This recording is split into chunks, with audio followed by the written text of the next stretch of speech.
साथियों, शब्दों से अभिव्यक्ति है ब्लॉगर पर उलझन सुलझन मासिक का ब्लॉग।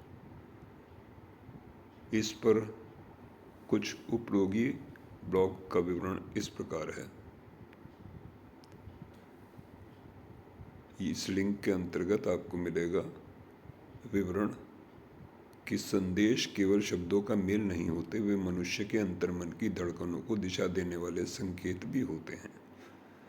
साथियों, जब संदेशों में स्पष्टता होती है तो वे अंधेरे में दीपक की तरह मार्गदर्शन करते हैं, किंतु जब उनमें भ्रम या स्पष्टता होती है तो वही संदेश मनोभावों को उलझा देते हैं। अतः संदेशों को स्पष्टता देने की कवायद मूलतः आत्मसंवाद की उस साधना का नाम है जिसमें विचारों को निर्मल जल की भांति पारदर्शी बनाया जाता है और भावनाओं को सत्य के आलोक में अभिव्यक्त किया जाता है। यही प्रयास संवाद को केवल अभिव्यक्ति में बनाकर सजीव प्रेरणा का स्रोत बना देते हैं। साथियों, इस लिंक पर आपको विवरण मिलेगा कि मानव जीवन में शब्द केवल संप्रेषण का माध्यम भर नहीं बल्कि विचारों और भावनाओं के संवाहक भी हैं।